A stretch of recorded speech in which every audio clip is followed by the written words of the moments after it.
Let's show Freddie what you're doing. What are you sanding, Tommy? This is where the lower valance meets the cow. Most of it's hidden behind the bumper. But Okay. when it's up on the lift, you'll be able to see it. So what I'll explain about the hood too, right? Like what you had to do on that hood. We bought the one and we're using the old one. Explain why. Where's oh yeah, it's over here. This is the old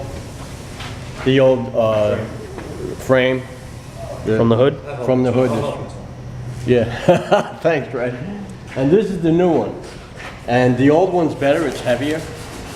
So what we did was we separated the new aluminum skin off of this one, and we're gonna mount it to the old frame, which is the original one. It's heavier. So we're taking the new skin The new skin, and mounting it on the we took original the old frame, skin off of this, which is there. and that's the old hood. That's the old hood.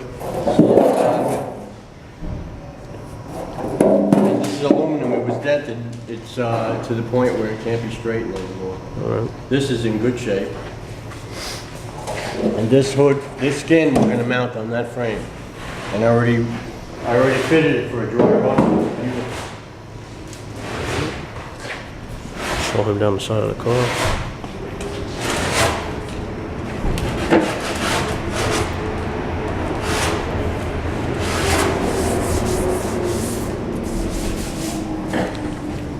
This is Rob, he's the restoration expert. We had him flown in overnight on an executive Learjet, and he came to here from JFK in a police motorcade.